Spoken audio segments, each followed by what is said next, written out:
The third body lay at the foot of the old cenote, where the shadows pooled thickest. Malinal, shadow speaker for the League of Mayapan, felt the city's fragile peace curdle in the humid air. This victim, a Maya stone carver, was arranged with a grotesque precision that mocked the chaos of murder. A Spanish naval dagger, ornate and foreign, was planted in the earth beside his head, its hilt pointing accusingly toward the foreign quarter. Another thread pulled from the tapestry of 3 centuries.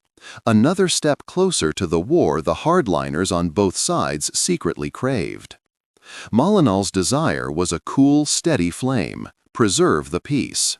Her flaw was the weight of that very duty, a burden that made her see people as pieces on a board. She knelt, her white whipple glowing in the twilight. "He was not killed by the dagger," she murmured. "The neck is broken."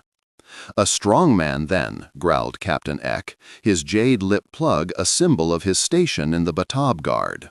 "Or a practiced one. The cool knob have both." "Perhaps." Malinal's eyes scanned the ground, the body, the silent accusation of the weapon. It was too neat.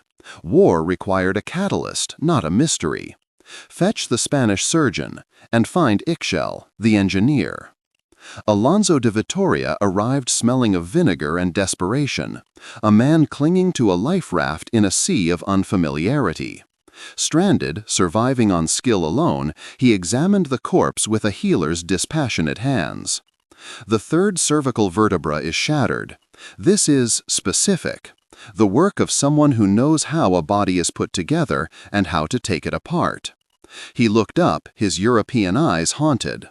"My people are capable of this, but so is any butcher or anyone who has studied Galen." Alonso arrived with the scent of charcoal and calculus. Her gaze bypassed the spiritual horror and went straight to the physical evidence. "Look," she said, pointing not at the neck, but at 2 faint parallel bruises on the carver's shoulders. A tool was used, a lever. The body was the resistance, the ground the fulcrum. It is efficient. This was engineering, not passion. The 3 of them formed an unstable triangle in the gathering dark. The diplomat who listened to shadows, the survivor who understood anatomy, the rationalist who trusted only geometry.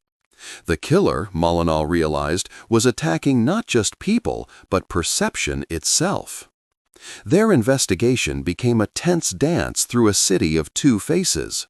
Malinal soothed the incensed Batab captains with promises of justice, her words a balm on their pride. Alonso discreetly questioned the Spanish sailors, men who viewed him with a mixture of pity and suspicion, learning of missing medical texts and whispered rumors. Ixchel mapped the murders against the city's layout, her charcoal scratching across parchment. "The first was a Spanish merchant, found with a Maya obsidian blade," she stated, laying her map before them in a quiet corner of the market. "The second, a Maya porter, with a Spanish medallion. Now this. The locations are not random, they form a line." "A line to where?" Alonso asked. "To the new aqueduct," Malinal answered, a cold certainty settling in her stomach. "The section that diverts the sacred cenote." The cenote was a wound in the earth, a place where the world felt thin. The air was cool, heavy with the memory of prayers. As they approached, a figure emerged from the stone archway of the new construction, Captain Eck. "It defiles the old ways," he said, his voice echoing in the cavernous space. He held a metal rod, a construction tool repurposed into a terrible lever. "This pipeline, it will carry their influence into our very heart. I had to make you see the danger. I gave you a reason to drive them out before their world consumed ours." Malinal saw the fanatic's clarity in his eyes. His was not a desire for war, but for a purity that demanded destruction. He had used the symbols of both cultures as weapons, pitting them against each other in a bloody, staged play. "You broke the silence, Ick," Malinal said, her own understanding shifting. The greatest threat was not the foreign ship in the harbor, but the fear given power within their own walls. You speak only for fear. With a cry, Ik turned from them and swung his lever against a primary support beam of the aqueduct structure. Stone groaned. If I cannot save our soul, I will bury it here, untouched. Malinal did not command, she did not plead. She looked at Ixchel.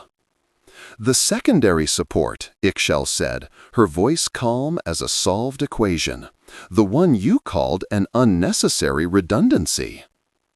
The beam Ik had struck splintered, but the structure held, a testament to foresight over fury. The ceiling dusted them with limestone, but did not fall. Confusion shattered Ik's resolve. His perfect, brutal logic had failed against a simple backup plan. The Batob guards who had followed seized their captain. The performance was over.